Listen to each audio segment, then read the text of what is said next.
एक bill 2 free आता है और 11 बिल बने तो फ्री का क्या फायदा। एक महिला होने के नाते और बहुत एक्टिव कार्यकर्ता रही है बीजेपी में और अच्छे पदों पे भी रही है। कभी वो कहते हैं मैं हरियाणा का बेटा हूँ। संवैधानिक पद पर बैठकर देश में अराजकता कैसे फैलाई जा सकती है उसका एक उदाहरण बन गए थे केजरीवाल। झूठों का कोई सरदार था तो वो था केजरीवाल।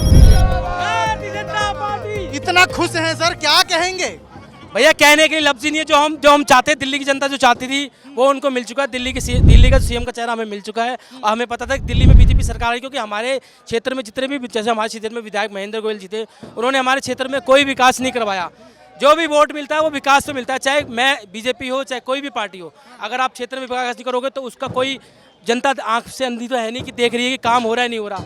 हमारे इलाके में इतने सीवर बहते हैं, गंदा पानी आता है, गर्मियों में तो पानी ही नहीं आता और इन्होंने कहा केजरीवाल जी पानी फ्री देंगे। जब पानी आएगा फ्री किस बात का? हम लोग हर रोज 1 गैलन लेके आते 40 रुपये गैलन, तो वो 40 से 1200 रुपये तो हमारा खर्चा ही है और पानी का बिल आता महीने 500 रुपये, तो फ्री का भी खा पाया। जो पानी ही नहीं आता, जब पीने का पानी बाहर से लाना, नहाने धोने का पानी। 11 सालों में केजरीवाल ने कुछ नहीं किया। कुछ भी नहीं किया, सिर्फ जुमलेबाजी करी है। आप देख लो और आप देख ही चुके हो कि आज बीजेपी की सरकार क्यों बन रही है। अगर उन्होंने कुछ किया होता तो लोग उनके साथ होते।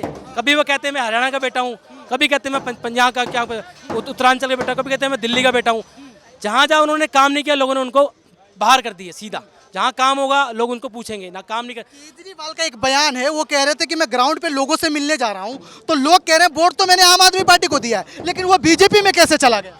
केजरीवाल जी देखो, आप पहली बात है केजरीवाल ग्राउंड से मिलने गए नहीं।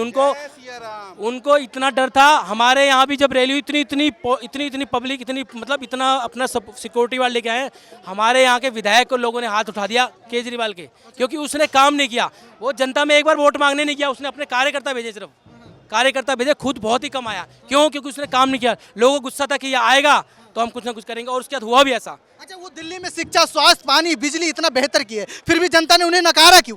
नहीं, आप कह रहे हो दिल्ली में पानी, बता दिया आपको मैंने, पानी गंदा आता है, गर्मी में मिलता नहीं है। बिजली 200 यूनिट फ्री है, मगर 200 के ऊपर तो पूरे पैसे देने पड़ते हैं। 200 यूनिट बिजली फ्री किसके लिए है? जो सिर्फ रिक्शा चलाते हैं उनके घर में होते हैं। आजकल हर घर में इतने उपकरण हैं कि 400 यूनिट, 300-350 यूनिट सबकी आती है। अगर साल में एक बिल 2 फ्री आता है और 11 बिल बने तो फ्री का क्या फायदा? या तो अब 200 यूनिट जो पहले थी उसको जीरो कर देते, उसके बाद जो बिल लगेगा तो समझ में आता बंदे को। नहीं तो 201 के बाद पूरा बिल भरना पड़ता है। ये सबसे बड़ी दिक्कत, ये झूठबाजी हुई है। पहले सरकार कांग्रेस की थी, फिर उसके बाद आम आदमी पार्टी 11 साल राज की। क्या लग रहा है उन दोनों से बेहतर बीजेपी कर पाएगी? बीजेपी 2050 तक इसमें याद करेगी, मैं आपको लिख के दे सकता हूँ। बीजेपी का राज जो है ना 2050 तक रहेगा। और दिल्ली को और पूरे भारत को बीजेपी चेंज कर रही है। आप हमारी अर्थव्यवस्था देख लो, पहले हमारी अर्थव्यवस्था कहाँ थी और मोदी जी आने के बाद कहाँ हो चुकी है। जो हम 9वें स्थान पे होते, आज हमारी अर्थव्यवस्था तीसरे चौथे स्थान पे आ चुकी है। मेरे पास डेटा नहीं है, मगर मैं तीसरे चौथे स्थान पे आ चुकी है हमारी अर्थव्यवस्था। सबसे बड़ा सवाल ये है कि सर दिल्ली का दूल्हा, दिल्ली का दूल्हा, दिल्ली का दूल्हा, आप ही को ये पता होगा। अब विपक्ष का सबसे बड़ा ये हो रहा है कि दिल्ली का दूल्हा छोड़ो, दिल्ली का दुल्हन मिल गई, ऐसा बोल रहे हैं। देखो ऐसा है, मोदी जी ने जो बनाया है, जो महिला को बनाया, मुख्य कुछ सोच समझ के ही बनाया होगा, ऐसा तो नहीं है। बनाने को तो और भी बहुत सारे वो थे, मगर ये कुछ सोच समझ के बनाया है। एक तो कि पुराने दिल्ली का दुल्हन कह रहे हैं वो। हाँ, वो केजरीवाल तो कुछ भी कह सकता है। केजरीवाल तो जो उसको प्यार करेगा उसको सही का, जो उसको लात मारता है अपने ही बंदे को गाली निकालता है। वो तो मैं आपको वीडियो दे दूंगा कि उसने पहले कितने कैसे हंस रहे हैं, गाली निकाल रहे हैं अपने नेता को खुद ही, कि हम तो हार गए, तेरी वजह से हार गए, तेरी वजह से हार गए। हाँ, अपने में लड़ रहे हैं वो लोग। हाँ, आपस में लड़ रहे हैं कि तूने काम किया होता तो हमें ये नहीं करता। महेंद्र गोयल से आया मिला, मैं महेंद्र गोयल से हम लोग मिलने जाते थे कि भाई हमारे यहाँ दिक्कत है, ये दिक्कत है, वो दिक्कत है, तो वो कहते एमसीडी वाले करेंगे, वो कहते करें। तो ये दोनों आपस में ड्रामा कर रहे थे, जबकि सरकार तो दोनों एमसीडी की भी थी। सरकार तो यहाँ सांसद भी थे ना, बीजेपी के 7 सांसद तो था दिल्ली में, वो क्या किए थे? उन पे तो कोई सवाल नहीं। वो तो जहाँ के सांसद है वहाँ वो काम करेंगे ना। हमारे इलाके में तो हम तो उससे बात करेंगे ना। जब हमारे इलाके का तो महेंद्र गोयल था, हम तो उससे करेंगे ना। दूसरे सांसद को हमें पता नहीं। मान लो यहाँ का जो सांसद है वो तो वहाँ का बताएंगे क्या काम कर रहा है क्या नहीं कर रहा, वो तो पब्लिक बताएगी। अगर उसने जहाँ सांसद में काम किया है दोबारा वहीं से जीते हैं वो लोग। क्यों जीते हैं? काम किया तभी कह रहा ना। विपक्ष में रह के भी काम करता भी जीते हैं ना वो लोग। ऐसे बहुत खुशी महसूस हो रही है, रेखा गुप्ता जी बनने जा रहे हैं मुख्यमंत्री। बहुत खुशी महसूस, बहुत ज़्यादा, बहुत बढ़िया। आप क्या कहेंगे? नहीं, सही है, एक महिला को नेतृत्व दिया गया है बीजेपी की तरफ से। ये है कि देखते हैं क्या कार्यकाल रहता है, अच्छा कार्यकाल रहने के। बेहतर कर पाएंगे? देखिए, अभी तक उनकी ये कमिटमेंट है कि जो मोदी जी ने वादे किए हैं उनको इम्प्लीमेंट करेंगी। तो एक महिला होने के नाते और बहुत एक्टिव कार्यकर्ता रही हैं बीजेपी में और अच्छे पदों पे भी रही हैं, और पार्षद का इलेक्शन और सारी चीज़ें उन्होंने बहुत अच्छे तरीके से जीते हैं। तो बेहतर कर पाएंगे? चलिए आप क्या कहेंगे सर? देखिए, संवैधानिक पद पर बैठकर देश में अराजकता कैसे फैलाई जा सकती है उसका एक उदाहरण बन गए थे केजरीवाल। झूठों का कोई सरदार था तो वो था केजरीवाल, जो पहले दिन से झूठ की शुरुआत करते हुए जो बच्चे की कसम खाए कि मैं कभी राजनीति में नहीं आया, वो राजनीति में आए, कि मैं बंगला नहीं लूँगा, 4 बंगलों को तोड़ के शीश महल बनाया, अपने अय्यासी पे कोई कमी नहीं छोड़ी और पूरी दिल्ली को जहरीली बना दिया, सांस लेना दूभर कर दिया। ऐसे कुशासन को इस बार दिल्ली की जनता ने उखाड़ के फेंका है। इसके लिए पूरी दिल्ली की जनता के लिए मैं बहुत आभारी भी हूँ। हमारी भारतीय जनता पार्टी के एक कार्यकर्ता आभारी है। और अब विकसित दिल्ली का जो लक्ष्य है, देश की राजधानी एक जो खूबसूरत शहर होना चाहिए, उसको झुग्गी झोपड़ियों के नाम पे इन्होंने फेमस कर दिया था, स्लम के नाम पे इन्होंने कर दिया था। यमुना को जो है उसमें इतना कूड़ा कचरा कर दिया था। कोई दिल्ली के विकास के नाम पे इन्होंने एक ईंट नहीं लगाई।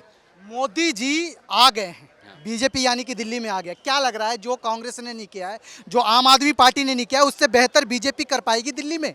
बिल्कुल, आपको देखना पड़ेगा। जब मोदी जी के नेतृत्व में बड़े से बड़े काम हुए हैं, आपने देखा होगा 370 धारा नामुमकिन सा लगता था, वो हट गया।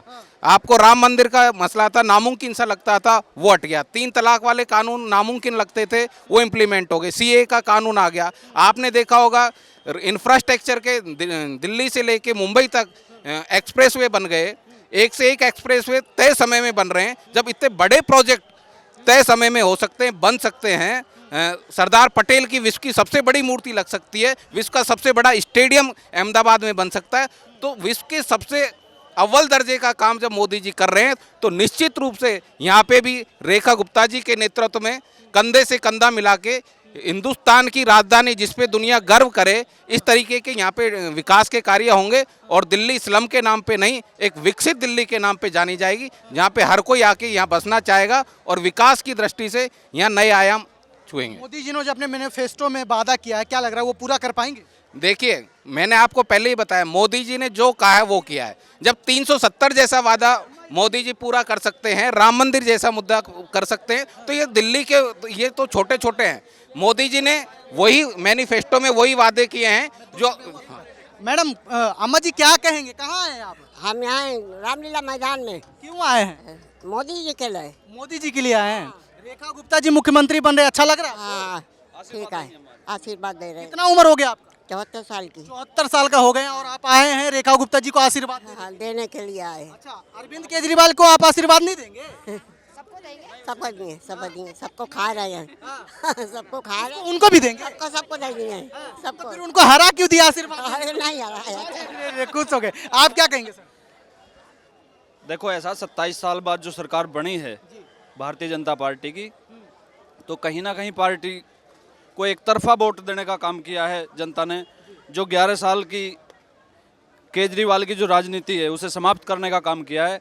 केजरीवाल ने पूरे 11 साल में नरक बना दिया है पूरी दिल्ली को, और जनता अब समझ चुकी है। तो आज भारतीय जनता पार्टी की सरकार बननी है, रेखा गुप्ता जी आज सीएम बननी है हमारी। क्या लग रहा है कि उनसे बेहतर कर पाएंगे कांग्रेस और आम आदमी पार्टी से बीजेपी? बिल्कुल कर पाएगी, बिल्कुल कर पाएगी। वो जो अपने मैनिफेस्टो में वादा किए हैं कि महिलाओं को 2500 रुपया देना है, यमुना साफ करना है, क्या वो हो पाएगा? बिल्कुल हो पाएगा, बिल्कुल हो पाएगा। ऐसा तो नहीं कहेंगे आम आदमी पार्टी पे ठिकरा फोड़ा जाएगा कि हमारे पास पैसा ही नहीं? नहीं, ऐसा कुछ नहीं है, अन्य राज्यों में भी हो रहा है। हाँ, बिल्कुल होगा। आओ। चलिए ठीक है सर, चलिए। तुम्हारा ध्यान किधर रहता है यार? भाई मेरा